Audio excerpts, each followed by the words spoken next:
There was a whole bunch of athletics this week. Some of the juiciest results we've seen all year. So let's just cut the crap and talk about it. Debatably, the biggest performance this week came out of the Atlanta City Games. A world record no less, the 9th this year, how many can you remember?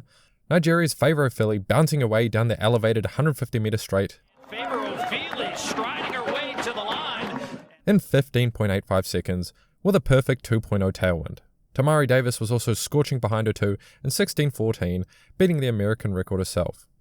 So let's talk the nitty-gritty. It's a 150 metres.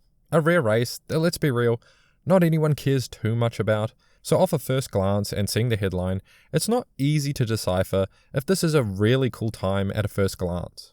It's only when you look at this event historically, this is diabolical. Firstly, she's the first woman to ever go sub-16, and she demolished that barrier clearly. The previous 150 metre straight world record was 16.23 seconds. That's near 0.4 of a second faster than anyone ever, besides Davis of course. But even as a percentage, that's a 2.3% drop in the world record. I don't have any real scientific backing here, but that's got to be like a top 3 drop ever. And even then, the fastest woman's 150 metre ever recorded before this was in a 200 metre race by a peak Sharika Jackson in 2023 with a 16.09 second split en route to a 21.48 second 200 metre. Ofili has really done something crazy here.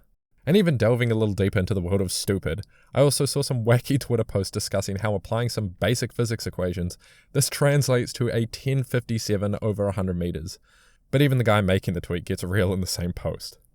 But even with all these crazy statistics flying around, we do have to remember how helpful a 2.0 wind can be before taking this performance as an indicator for success this season. And that's not to mention the wacky elevated surface they were running on. I know it's a bit of a cop-out, but I might wait and see the next couple races. I'll be keeping an eye on her for sure. Her current PR on the 100 is 10.99, so after this, I'm at least expecting a new PR, but 10.6? Come on, get real. And expanding a bit on the wacky surface, at the same meet, Akani Simbine also went 9.86, which is actually pretty reasonable for him. It was also illegally windy, but he's continuing to sew together a stellar season. The real result that actually raised my eyebrow a little bit was 19.55 and 19.63 by Hughes and Richards. When I saw the clock, my eyes nearly damn fell out my head. Zharnel Hughes going to take this one, keeping Dream Richards at bay, tight at the line there, 19.56. Yeah, it was another windy time, but this was truly out of nowhere. Hughes himself hadn't cracked 20.1 on the curve this season, and even last year at his best, he was only able to put out a 19.96. Now, 19.55. Again, it was windy and on a straight, which makes the race slightly easier. But is this what Grand Slam track has been doing to these men? I've already talked about the effect of having to run fast more often, and especially money motivation coming into play, but this is just absurd. I was interested, but now I'm completely intrigued. Are they going to run faster than they ever have by the end of the year, or will they suffer from peaking way too early? Regardless, I'm on the edge of my seat and I can't complain. Keep the good times coming. Hey, what did you think of the time? I didn't know. Dream told me. And he told me 19.5. I turned around and said, what? And I kinda lost track of my point here, but as the meet did go on, I was getting more and more skeptical of the elevated track surface they were running on. It gave the athletes a little extra pep in their step, I reckon. I don't believe an introduction is needed, but she hasn't raced lately, so in case you forgot, 2023 world champ, Olympic silver medalist, the controversial queen Sha'Carri Richardson opened her season this week. And controversial she remains.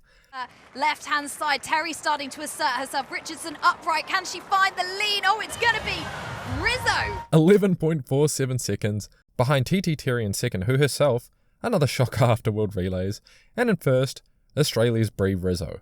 Which is just hilarious, because Brie Rizzo this year isn't even Australia's fastest woman, or second. That's right, she came third at the Australian National Champs in the 100 metres. And if you really want to pour salt in the wound, a 17-year-old came second place. So if I haven't made the point already, Sha'Carri to medal at Worlds this year, she wouldn't have even medalled at Australian Nationals. Okay, I get it, let's be a bit more serious.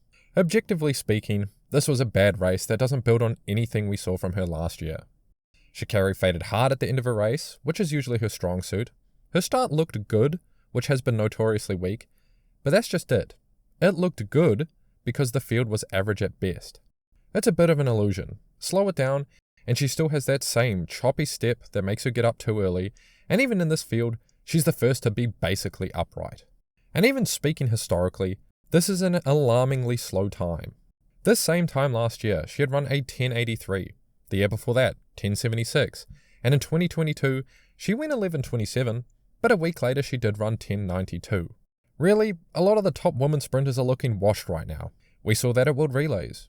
But hope isn't completely lost, since the World Champs this year are a month later than last year's Olympics, so some athletes might be preparing a little slower than usual. I'll give Sha'Carri another race or two, but man, this was looking bad. And in the same vein as upsets in Japan, training partner and boyfriend Christian Coleman also got beat by a mid-tier sprinter. No hate to Yanigita intended. It's going well too. Here comes Miller. Miller coming through the field, but I think it might have been Yanigita on the... But man, this has been a rough season for Coleman. I'm gonna be honest, trials are in July. I am comfortably betting that Coleman isn't making Team USA. It's been circulating for a while now, but he basically sold his killer start to create a better rhythm for the latter part of his race. And it just isn't working. It's been 4 10+ second races already this season. And this is what I mean by guys can fix their start. But if you don't got that top end speed, you just don't have it. Which is incredible considering his accolades. Of course, shout out to Japan's Yanigita in 10.06, taking the dub over Christian Miller and Coleman. I've actually done a bit of research on him since he showed up in a video of mine, racing Tyson Gay in an exhibition race when he was 16 years old. How wacky is that? This was also NCAA Conference Champs weekend. So much racing this week. And there's really only one athlete we need to talk about. Wide receiver Jordan Anthony. Is he even going to stay in track after this? Here comes Jordan Anthony. Jordan Anthony and then Ajayi trying to catch it. Dude went 9.95 in the 100, showing off some smooth top-end speed, and then doubled back within the hour to win the 200 meter as well in 19.93 seconds. Both races ran supremely patient, and in the 200 meter especially. People were hyped for Tebogooooo's 200 this week in Doha, where he ran 20.10 seconds looking over at Lindsay. But I gotta say it. Anthony twisting his head back 180 degrees and then triple jumping across the line into a 19.93, more impressive hands down. This year Anthony has won all 3 SEC sprint titles, 60 meter, 100 meter and 200 meter. He is the guy to beat in the NCAA this year. In fact, I didn't even see any other sub-10s this weekend in the world, let alone the NCAA. Of course, besides Simbine, but his was wind dated anyway. And in saying that, his 9.95 was at a 0.0 wind, while his 19.93 was at 1.3. I've said it before, and I'll always say it. These guys who run well in college and high school, if they're a sprinter who excels in the latter part of their race, their future is looking bright. Okay, now Doha. This meet was fun, but it raised a few questions for me. Tina Clayton took the women's 100 meter in dominating fashion. 10.92, a world lead, followed by her twin Tia Clayton. Very tight on the line, but Clayton's going to get this. It's Tia Clayton, 10.92. Then Amy Hunt, and then Shelly Ann. 3 Jamaicans in some pretty dang good times.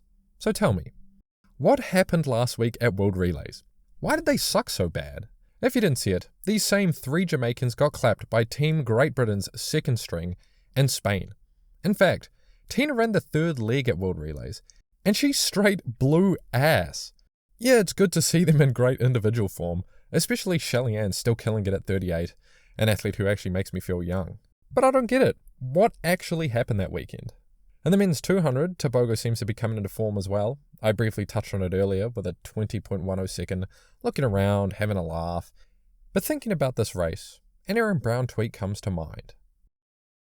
Sometimes he'd be spittin'. And for those who don't know, I'm overseas laying on the cold autumn beach, so this and the next video are a bit more chill.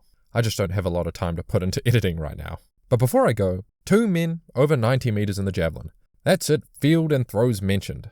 I really do wish I could delve into it a bit more, but good on my man Neeraj Chopra.